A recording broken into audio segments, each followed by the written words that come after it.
Assalamualaikum warahmatullahi wabarakatuh.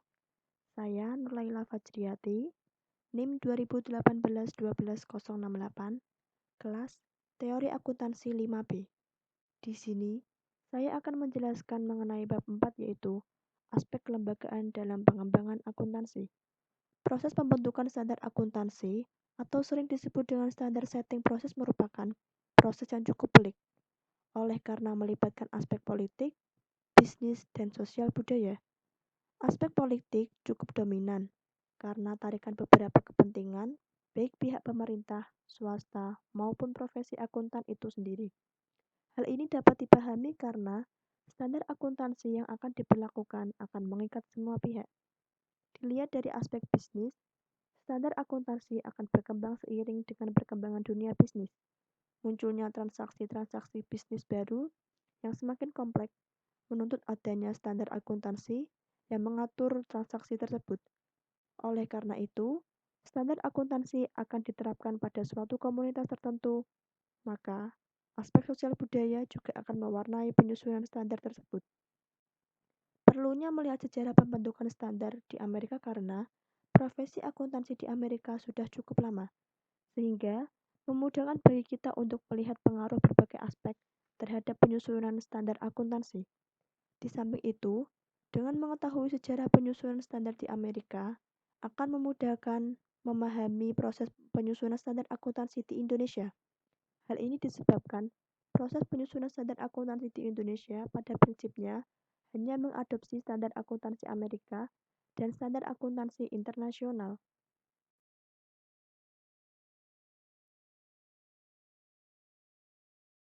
Yang pertama yaitu penyusunan standar akuntansi di Amerika. Pengembangan standar akuntansi di Amerika dapat dibagi ke dalam 3 tahap, yaitu yang pertama, tahap awal pembentukan, tahun 1930 sampai 1936. Yang kedua, periode setelah Perang Dunia, 1946 sampai 1959. Dan yang ketiga, periode modern, 1959 sampai sekarang. Periode sebelum tahun 1930, akuntansi di Amerika boleh dikatakan tidak teratur. Praktek dan prosedur akuntansi yang digunakan oleh dunia usaha umumnya dianggap rahasia. Satu perusahaan dengan perusahaan lainnya tidak saling mengetahui prosedur akuntansi yang digunakan. Sebagai akibatnya, terjadi ketidakseragaman dalam praktik akuntansi antar perusahaan, bahkan antar perusahaan dalam industri yang sama.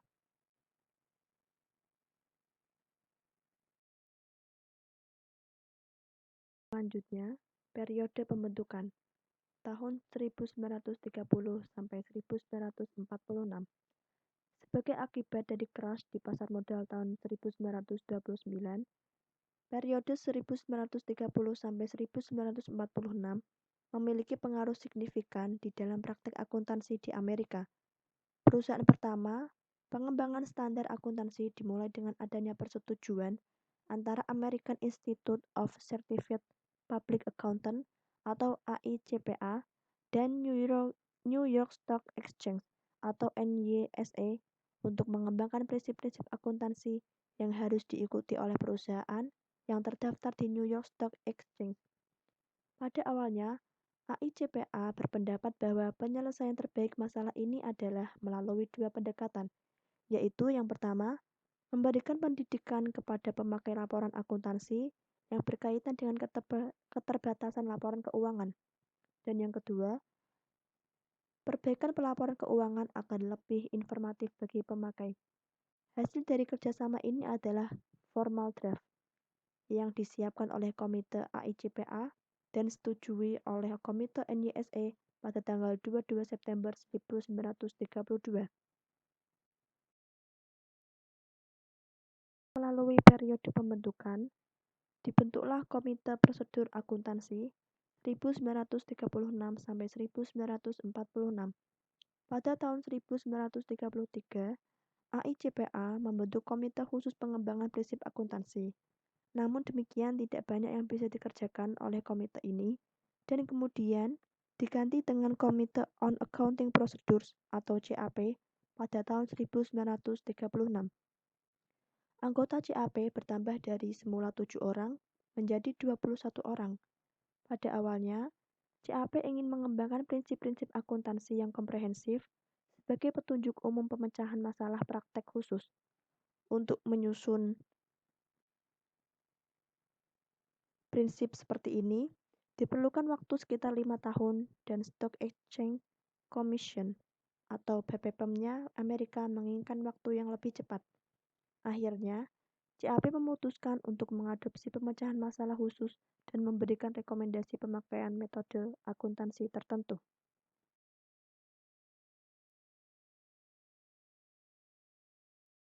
Selanjutnya, periode setelah perang 1946 sampai 1959. Setelah Perang Dunia berakhir terjadi bom ekonomi di Amerika. Industri-industri memerlukan tambahan modal yang sangat signifikan untuk ekspansi usaha. Ekspansi ini pada gilirannya menciptakan lebih banyak lapangan kerja dan uang di dalam perekonomian. Dengan pasar modal, industri mulai aktif menggait uang yang tersedia di masyarakat lewat go public. Pada tahun 1940, diperkirakan ada 4 juta pemegang saham di Amerika dan pada tahun 1952, jumlah pemegang saham meningkat menjadi 7 juta dan dalam tahun 1962 mencapai 17 juta pemegang saham. Hal ini menunjukkan bahwa sebagian besar publik di Amerika sangat berkepentingan terhadap laporan keuangan perusahaan. Laporan keuangan menjadi sumber penting untuk pengambilan keputusan. Sebagai akibatnya, laporan keuangan dan standar akuntansi yang digunakan untuk menyusun laporan keuangan mendapat perhatian secara nasional. Untuk pertama kalinya, kebijakan akuntansi menjadi topik penting pada berita-berita financial press. Masalah utama adalah keseragaman atau komparabilitas pelaporan earning antara perusahaan yang berbeda. Tekanan terhadap profesi akuntansi dari Financial Press dan SEC untuk menghilangkan perbedaan metode akuntansi untuk transaksi yang sejenis yang berpengaruh secara langsung terhadap laporan laba.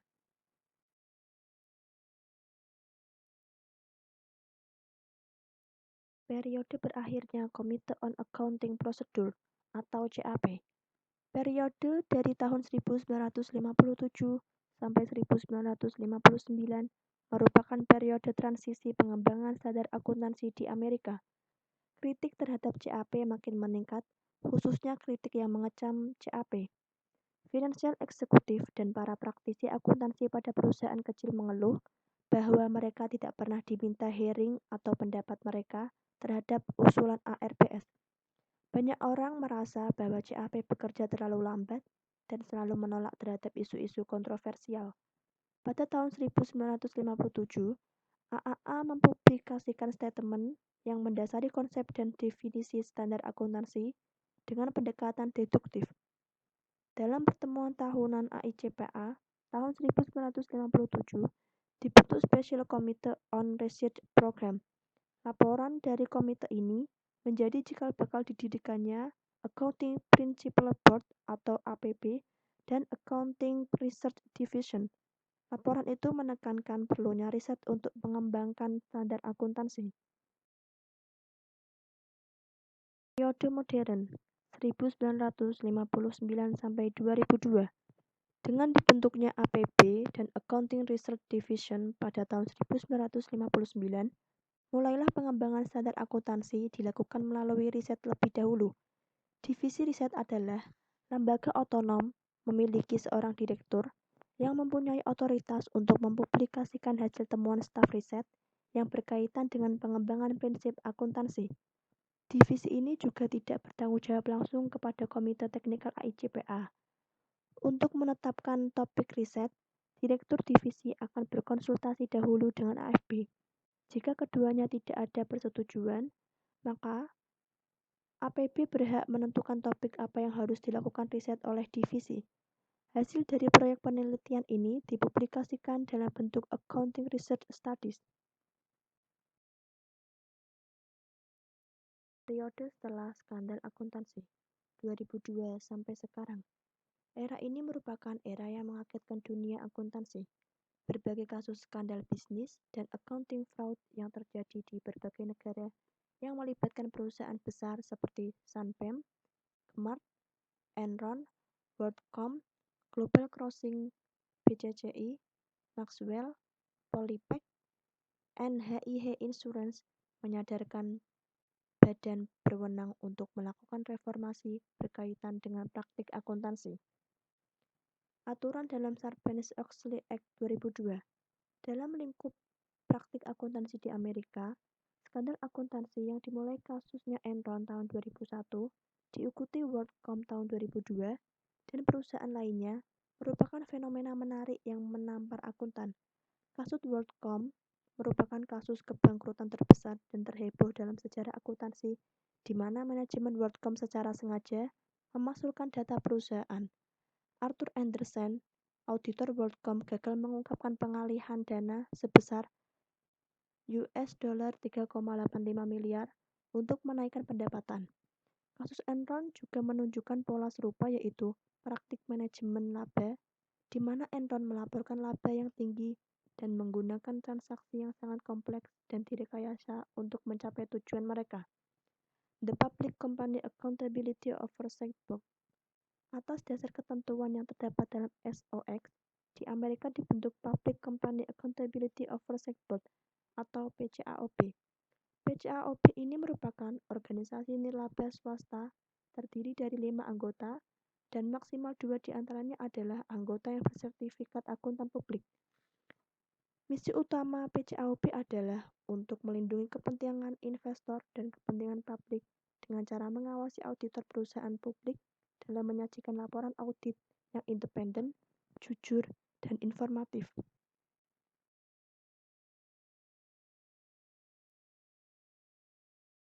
Adalah standar akuntansi global. Masing-masing negara mempunyai organisasi yang bertanggung jawab menentukan standar akuntansi dan pelaporan keuangan. Standar akuntansi yang disusun oleh masing-masing negara sangat berbeda, karena berbagai alasan dan juga karena sistem hukum yang berbeda. Perbedaan standar akuntansi ini menimbulkan masalah bagi perusahaan-perusahaan multinasional yang beroperasi lintas batas negara. Perusahaan yang beroperasi di beberapa negara akan menemui kesulitan dalam memenuhi standar akuntansi di negara-negara tersebut. Perbedaan standar akuntansi ini juga berdampak bagi investor yang harus membandingkan laporan keuangan antar perusahaan dalam rangka memilih investasi yang akan dilakukan. Selanjutnya, struktur International Accounting Standard Board dibagi menjadi 4. Yang pertama, the IASC Foundation.